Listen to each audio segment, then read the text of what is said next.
जब बात करते हैं तो पुलवामा बालाकोट में कई बार अंतर नहीं करते हैं, और मैंने भी जो यहां भी कहा, हमने जो बात की उसमें भी कोई गलत संदेश नहीं जाना चाहिए, तो उसको क्लैरिफाई कर देना चाहिए। ये चर्चा कि पाकिस्तान में घुसकर कोई कार्रवाई हो सकती है, ये प्रेमाइस नहीं है कि क्या हमारे यहां कोई दोबारा ऐसी कोई आघात हमको पहुंचेगा जिसका जवाब हम देंगे, वो बात नहीं होगी। जवाब ये कि क्या कोई कार्रवाई पीओके में या आतंकवादियों के लॉन्च पैड्स पर कोई ऐसी कार्रवाई क्या भारत इनिशिएट कर सकता है, ये बात जो पहले लगता था कि असंभव है। 26/11 के बाद हमने कुछ नहीं किया। सेना तैयार थी, जो ओबामा ने अपनी किताब में लिखा है कि भारतीय सेना तैयार थी, एक्शन करने के लिए सरकार एक समय तैयार थी, लेकिन कांग्रेस में ये राय बनी कि अगर ऐसा एक्शन हमने लिया तो इसका फायदा चुनाव में बीजेपी को मिल जाएगा, इसलिए कोई एक्शन नहीं लिया। बालाकोट करके हमने बताया कि हम सीमा पार कर सकते हैं, वो जो वर्जना थी उसको तोड़ दिया। तो बात करें तो पुलवामा नहीं बालाकोट कहना चाहिए। बिल्कुल। और दूसरा मैं ये कह रहा हूं, पहली बात तो ये कि पाकिस्तान को भी पता है वो ऐसी हरकत करने से बचेगा। दूसरा मैं कह रहा हूं कि जब हम लोग ये बात करते हैं तो मुझे लगता है कम से कम जो हिस्टोरिकल डेटा है उसकी बात तो जरूर करनी चाहिए। उत्तर प्रदेश सबसे मजबूत राज्य, 2014 में 71 + 2 73 सीटें, 71 भारतीय जनता पार्टी की, 2 अपना दल अनुप्रिया पटेल वाली। 19 में क्या होता है, 19 में 62 + 2 62 भारतीय जनता पार्टी और 2 अनुप्रिया पटेल वाली। इसका मतलब यह हुआ कि जो भी देश में इक्वेशन था वो पॉलिटिकल इक्वेशन के लिहाज से चेंज हुआ। उसमें बालाकोट, अगर बालाकोट होता तो 80 में 80 2019 में क्यों नहीं जीते? तब कहेंगे कि सपा और बसपा का गठजोड़ हो गया। मुझे लगता है कि पॉलिटिकल नैरेटिव अपनी जगह है, सिक्योरिटी का मसला अपनी जगह है, और यह हर कोई जानता है कि देश की सुरक्षा को लेकर राष्ट्रीय जो विमर्श होता है उसको लेकर नरेंद्र मोदी और भारतीय जनता पार्टी के पक्ष में बात बनती है। कोई ऐसी मुश्किल होगी तो उसका जवाब हमारी सेना देगी। जी संजीव जी, नहीं आपने जो अभी दो बातों का कम तुलना किया, ये इंटरेस्टिंग है। बालाकोट हुआ तो यूपी में 14 से कम सीट आई बीजेपी को, तो फिर तो सीटें बढ़ जानी चाहिए थी। मतलब अलायंस को जहां काम करना था वहां अलायंस 9 सीटें कम हो गई, 9 सीटें कम हो गई, लेकिन इसका मतलब अलायंस चला, जितना भी असर अलायंस का होना था वो हुआ। बालाकोट की एयर स्ट्राइक उसको ओवरराइड नहीं कर पाई। संजीव श्रीवास्तव साहब,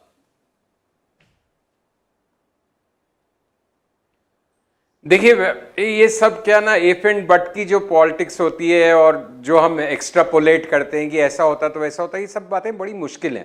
लेकिन 2 बातें कम से कम ये तो मेरे पर्सनल अनुभव में और मेरी समझ के अनुसार तो बिल्कुल तय है कि बालाकोट एयर स्ट्राइक से और जो घुस के मारने वाली जो प्राइम मिनिस्टर की बात होती थी उस पर अमल होने से एक देश का नैरेटिव उस समय बदला।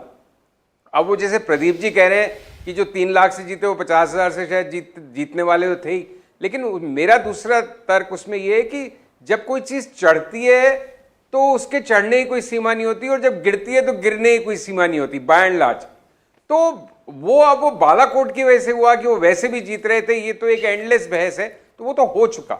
अब मुद्दा तो ये है कि जो बार बार राशिद कहते हैं कि सामान्य चुनाव हुए, मतलब उनका कहना है अगर कोई बहुत नाटकीय बात नहीं हुई ऐसी तो बड़ा कठिन चुनाव होगा। मुझे भी लगता है ऐसा हो सकता है। और सामान्य बात क्या नहीं हुई, आप सौरभ आप स्वयं इशारा करे जा रहे थे, बार बार बोल रहे थे भाई ये देश में बड़ी चर्चा है कि क्या होगा 2024 से पहले ऐसी घटना, और उसमें कोई कॉन्स्पिरेसी नहीं है जैसे हर्षवर्धन जी कह रहे थे कि कोई पुलवामा बालाकोट की बात लेके कोई साजिश की तरफ इशारा है या कोई कॉन्स्पिरेसी की, नहीं। एक इवेंट हुआ, उस पर जो भारत सरकार का रिएक्शन रहा उसने देश को एक इमोशनल मुद्दा दिया, एक इमोटिव पिच दिया, राष्ट्रभक्ति की भावना ज्यादा भरी, उसका सीधा लाभ बीजेपी को मिला। अब इस बार अगर भारतीय सेना पीओके में घुस जाए और कब्जा कर ले तो खत्म हो जाएगी ना ये सारी चर्चा। आप उनमें क्या बात करते रहेंगे, 3 की 330 हो जाएंगी। क्योंकि अगर कोई भावनात्मक मुद्दा आता है जिसमें पूरा देश एक डोर से बनता है तो फिर ये सारी गुणा भाग, छत्तीसगढ़ में इनकी परफॉर्मेंस बघेल की कैसी है, अशोक गहलोत क्या कर रहे हैं, कर्नाटक में जीत गई थे सिद्धरमैया से, ये सब बातें धरी रह जाती है। देन इक्वेशन अलग होती है। अब आपने जो सौरभ स्पेसिफिक बात की कि क्यों बालाकोट और उसके बाद भी आपकी 73 से 64 क्यों है, 62 + 2 वहां पे कम क्यों हुआ, इसका भी उत्तर मेरे पास नहीं है। लेकिन अलायंस था, एसपी बीएसपी जैसे 2 जबरदस्त जो रीजनल पावर्स हैं उत्तर प्रदेश के, उनके अलायंस के बावजूद योगी मोदी जी की टीम का इतना अच्छा परफॉर्मेंस यूपी में, अब हम उसको किसका श्रेय दें, कम हो गया या इतना जबरदस्त वो ले आए इन ऐसे फॉर्मिडेबल ऑपोजिशन के बावजूद, ये भी एक पास्ट को एक्सट्रापोलेट करने की बात है। अब देखते हैं इस बार क्या होता है। और इस बार सामान्य चुनाव होते हैं, जैसे राशिद कह रहे हैं कि होंगे तो कठिन होगा, या फिर कोई ऐसा इवेंट होगा जो ये गणित बदलेगा। ये एक कौतूहल का मामला है और उसके लिए हम आप भावेश किसी को कुछ नहीं मालूम है। तो अरे अच्छा, क्योंकि राशिद साहब ने बार बार एक सामान्य असामान्य वाली बात होती है ना चुनाव की, बल देता है जो अनौपचारिक राशिद रूप साहब से देश में चल आपने रही कहा, है। मैं आपकी बात का मतलब निकाल रहा हूं कि मतलब 19 का चुनाव बालाकोट एयर स्ट्राइक की वजह से असामान्य परिस्थितियों का चुनाव था, 24 का चुनाव आप मानते हैं सामान्य चुनाव था, 14 का चुनाव सामान्य था। जी जी,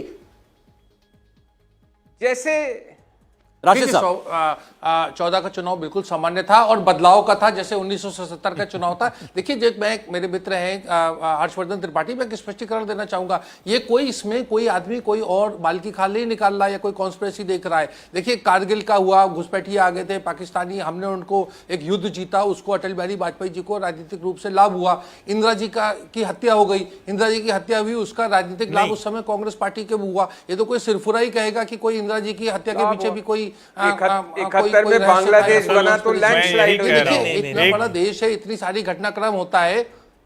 नहीं, बांग्लादेश का तो उससे पहले चुनाव हो चुका था। तो बांग्लादेश का युद्ध बाद में हुआ। देखिए, तथ्यों को हम रख रहे हैं। मेरा कहने का तात्पर्य सिर्फ ये है कि भावनात्मक मुद्दे पे एक वोटिंग पैटर्न जो है वो थोड़ा बदल जाता है। और ये जैसे मैंने 1984 की घटना का जिक्र किया, 1999 के चुनाव का जिक्र किया, इस तरह के चुनाव में भी हो चुका है। ये कोई 2019 का कोई ना कोई अपवाद था और ना कोई उसमें हमें कोई उस पर रहस्य ढूंढना चाहिए या कोई कॉन्स्पिरेसी एंगल हो। ये एक चीज जरूर मुझे एक भारतीय होने के नाते एक डिस्टर्ब करती है सौरभ, जिसका मैं जरूर उल्लेख करना चाहूंगा कि जो बात पीओके हमारा है तो उसको कब्जा करने के लिए हम चुनाव का इंतजार क्यों कर रहे हैं?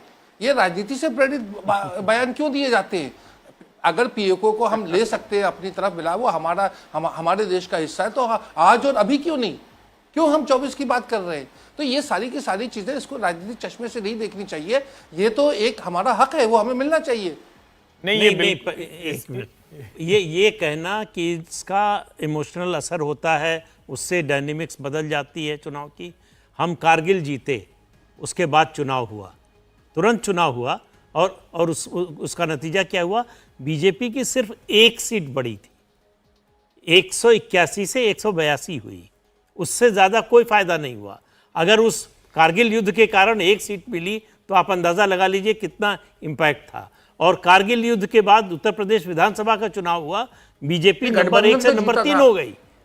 तो ये कहना कि जो है इस तरह के एक्शन का फायदा होता है, ये मतलब अनुमान तो कोई कुछ भी लगा सकता है, लेकिन जो घटना हो चुकी है उसकी अगर तुलना करें आप, हम सब ये सारी बातें क्यों कर रहे हैं प्रदीप जी अभी हुई, इसको थोड़ा सा और पर्सपेक्टिव में रखने के लिए कि अगर 19 के चुनाव की बात हो रही है, बालाकोट एयर स्ट्राइक ना होती, हमने घुसकर पाकिस्तान को जवाब ना दिया होता, तो बीजेपी कांग्रेस में इतना गैप ना दिखाई देता हमें। हम ये बात कर रहे हैं ना कि कांग्रेस देखिए 4 सीट छत्तीसगढ़ में, 4 सीट हमको राजस्थान में लेती हुई दिख रही है, जो सुपड़ा साफ हुआ वो ना होता। नहीं, मुझे लगता है सौरभ जी, देखिए हम लोग राजनेताओं को उनके काम का आकलन करना बंद कर देते हैं। हम ये कह रहे हैं कि एक घटनाक्रम हुआ, इस देश के हर नेता का पूरा जो भी उसका आधार था, जो भी उसकी अपील थी, वो खत्म हो गई। क्या कोई अपील थी क्या कांग्रेस की किसी नेता की? कोई है? कोई इस पूरे पैनल में कोई कह सकता है कि 2019 में कांग्रेस का कोई नेता है जिसकी वो अपील थी? और अगर वो अपील नहीं थी तो आप किस बूते पर यह उम्मीद कर रहे थे कि नरेंद्र मोदी को हटा देंगे? कोई आधार होना चाहिए ना। ठीक है, बालाकोट या कोई भी कभी होगा, देश की कोई भी सरकार रहेगी, सेना दूसरे देश को अगर कोई जिसको कहते हैं कि हिमाकत करेगा तो उसका जवाब देगी। नेशनल नैरेटिव हमेशा सरकार के साथ होगा, लेकिन यह कहना कि उसकी वजह से सरकार बन गई, मुझे लगता है बहुत ज्यादा। इंडिया टीवी हर वक्त हर जगह डाउनलोड करने के लिए सर्च करें India TV news Google play store या ऐप स्टोर पर।